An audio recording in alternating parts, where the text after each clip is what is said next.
Walking in Jerusalem, just like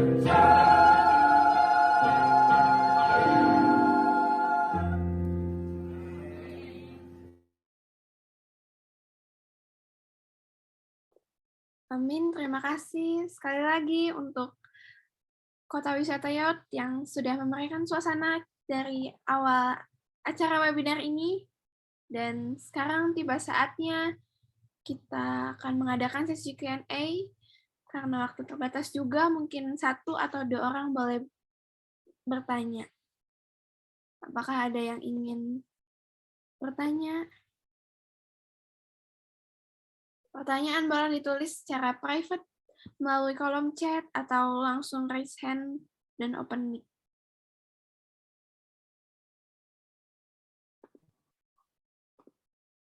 Shalom. Shalom, Malam Pak Pendeta. shalom. Ya, saya mau bukan bertanya, saya mau cuma menyatakan ini materi bagus sekali, harusnya diberikan kepada pasangan-pasangan baru pada saat consulting ya, sebelum pernikahan, dan juga tadi dikesampaikan bagaimana bahwa dari saat pembentukan janin itu bisa dibentuk karakter atau watak daripada anak yang akan dibawa oleh keluarga. Dan hasil penelitiannya juga sangat baik sesuai dengan apa yang disampaikan sama firman Tuhan. Jadi kalau saya pikir ini mungkin harus terus disampaikan kepada semua kalangan ya, tidak terbatas kepada orang Kristen, tapi semua saja, karena zaman sekarang orang suka ngelihatnya sudah posisinya terlambat ya, menyesal. Jadi selalu kemudian baru sadar, oh ternyata banyak hal yang kita tidak siapkan. Jadi kalau dari saya secara pribadi, saya sangat senang dengan materi yang disampaikan Pak Pendeta, bahwasanya you get what you prepare gitu loh. Jadi kita bisa mendapatkan dari apa yang kita siap. Jadi kalau kita nggak siap, ya hasilnya seperti itu. Jadi untuk the next-nya, untuk anak-anak kita atau generasi selanjutnya, bagaimana nih caranya supaya bisa lebih banyak lagi dan bisa jadi suatu gaya hidup ya, seperti tadi disampaikan ya, menciptakan rasa raksasa yang bukan hanya secara intelektual tetapi juga secara rohani, seperti Daniel, Sadrak, Mesak, Abednego, dan juga tokoh-tokoh anak muda. Kira-kira bagaimana pengalaman Pak Pendeta untuk mempromosikan ini lebih masif lagi dan lebih banyak lagi orang bisa mendengar? Iya, Terima kasih Pak Pendeta. terima kasih Pak Richard. Jadi pada waktu saya membuat materi ini, walaupun memang sebagian karena buku ini saya sering pakai untuk kalau seminar konseling pranikah, ya kita memberikan konseling kepada pasangan-pasangan mau nikah dengan sebagian materi yang saya sudah sampaikan tadi. Dan saya juga berpikir dengan materi yang kita susun ini bagus diseminarkan ke acara-acara PA ya, kepada anak-anak muda di usia yang sudah menengah ini untuk persiapan pernikahan. Mereka perlu pengetahuan seperti ini agar gereja kita, generasi gereja ini boleh mempunyai generasi yang raksasa ya, giant, karena Tuhan mau memberkati gereja ini dengan generasi-generasi. Bayangkan kalau generasi lahirnya tidak berkualitas, tentu juga akan menurunkan kualitas generasi. Jadi anak gereja harus tahu ya, rumah-rumah tangga muda perlu mempersiapkan generasi agar anak-anak kita punya kualitas baik secara rohani, intelektual, mental pun adalah yang terbaik. Dengan begini kan meningkatkan pendidikan juga di sekolah-sekolah kita ya, sekolah-sekolah Kristen. Mungkin itu. Terima kasih refleksi dari Pak Richard saja. Baik, nanti coba saya bicara dengan pemimpin PA dan juga mungkin dengan gereja-gereja lain wilayah 19 supaya kita bisa bahas ini lebih besar lagi.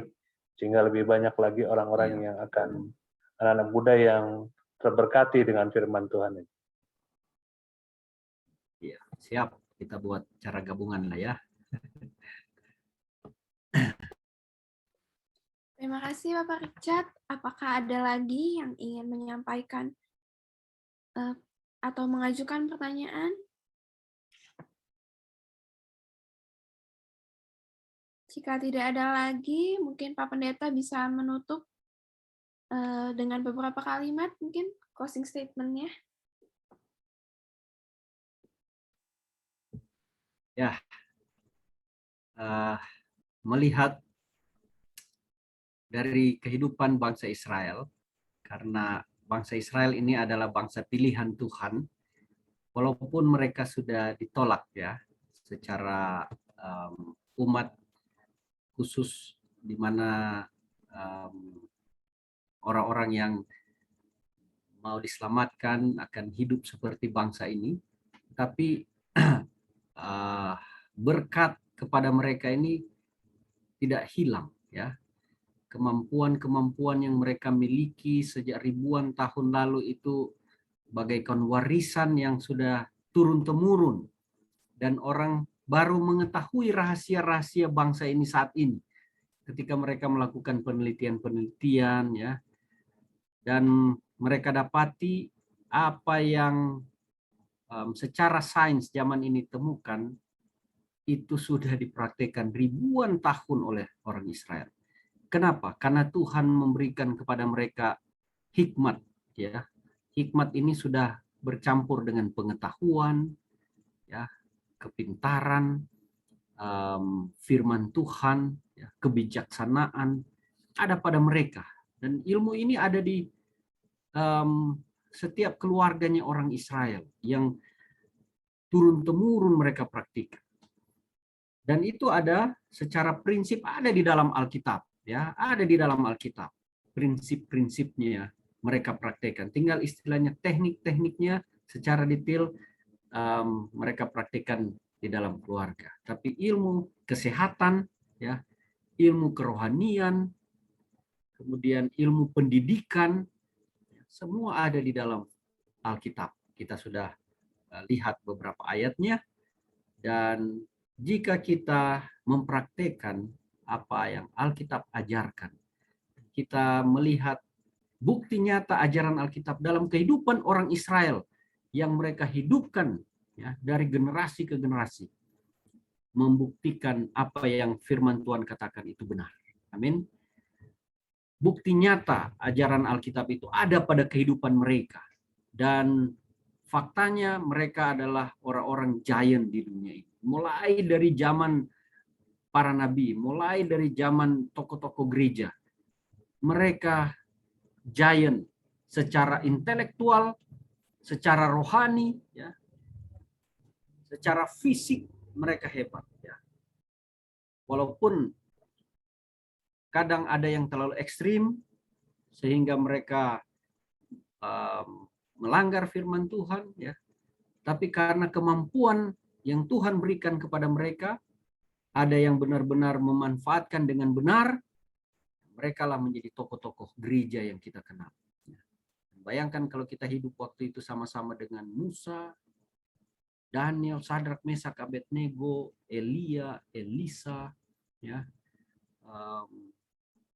dan beberapa raksasa-raksasa iman di dalam Alkitab, pasti kita akan melihat mereka mempraktekkan semua ini. Ya, karena itu telah Tuhan turunkan ribuan tahun, ya, mulai dari tentu Bapak kita Adam, keturunannya dan selanjutnya. Inilah rahasia yang Tuhan berikan kepada bangsa ini, dan Tuhan suruh ajarkan berulang-ulang. Inilah yang membedakan mereka dengan bangsa yang lain. Ya, kiranya pelajaran kita yang kita dapati hari ini boleh kita terapkan dalam keluarga kita. Kita adalah orang-orang Israel rohani, dan Tuhan mau kita menjadi raksasa-raksasa rohani, raksasa intelektual di dunia ini. Tuhan katakan dalam Kejadian, menguasai dunia ini. Kalau kita mau menuruti perintah Tuhan, dengan apa? dengan tekun. Itu ajaran Ulangan pasal 6 tadi. Lakukan itu, maka engkau akan diberkati di atas dunia ini. Kiranya Tuhan memberkati kita. Selamat malam. Amin. Terima kasih Pak Pendeta atas sharingnya dan materinya hari ini sangat memberkati kita semua di sini. Kiranya kita semua bisa jadi raksasa rohani seperti tokoh-tokoh Alkitab lainnya. Dan untuk menutup acara webinar hari ini, saya minta kesediaannya Pendeta Sionandar untuk memimpin kita dalam doa tutup. Mari kita bersatu di dalam doa. Bapa kami yang bertata di dalam kerajaan surga, yang kami sembah di dalam Yesus Kristus pada malam hari ini, terima kasih Tuhan, di mana seminar ini boleh terjadi. Tuhan, sungguh berharganya ketika kami mendengar pengetahuan yang diberikan, hikmat yang diberikan oleh Tuhan lewat hamba Tuhan, Pak Pendeta Nofri Fatah, yang sudah menyampaikan kebenaran firman Tuhan dengan pengetahuan yang Tuhan titipkan padanya, yang juga sudah memberkati kami semua. Dan Tuhan pakai Pak Nofri menjadi alat di tangan Tuhan, agar banyak jiwa boleh dicerdaskan, banyak jiwa boleh disadarkan betapa kita adalah orang bangsa pilihan Tuhan, yang sudah tetapkan supaya kita menjadi raksasa yang dipilih oleh Tuhan. Dalam nama Tuhan Yesus, dan Tuhan berkati juga Pak Richard yang sudah memberikan fasilitas untuk kami bisa mendengarkan. Tuhan berkati para peserta yang juga turut mendengar pada malam hari ini. Dalam nama Tuhan Yesus kami berdoa. Haleluya. Amin. Amin. Haleluya. Amin. Terima kasih. Terima kasih Pendeta Sionandar untuk doa tutupnya. Dan saudara-saudara jangan dulu leave karena kita mau foto bersama. Jadi, tolong nyalakan dulu sebentar kameranya supaya kita bisa lihat wajah satu sama lain dan mengabadikan momen ini. Malam, Cilinlin. Selamat malam. Mari kita berfoto dulu. Yang masih belum buka kamera, boleh buka. Oke. Kak Mudi juga, selamat malam Kak Mudi dari Jakarta ini ya. Bu Lilin dari Bandung. Ibu Alin masih mau buka, ditunggu. Pak Melianus. Oke, mungkin mereka belum buka. Nggak apa-apa Melin. Ya. Kalau gitu saya akan hitung ya. Kita bentar. 1, 2, 3. Lagi ya, sekali lagi. 1, 2, 3. Ya, sudah. Oke, enak bunyinya. So, terima kasih saudara-saudara semua untuk kehadiran. Sampai jumpa 2 minggu depan. Terima kasih Pak Pendeta Sama-sama. Nofri, terima kasih Melin, terima kasih Pendeta Sionandar, terima kasih semua yang hadir. Selamat malam. Kak Modi, Putri, Michelin, thank you Alin. Terima kasih juga Ibu Pendeta. Ya. Iya, terima kasih juga Pak Richard. Sehat ya. Sangat memberkati ya. Jalan-jalan ke Bu Lin ya. Lama enggak ketemu. Ya. Lin istri dari pendeta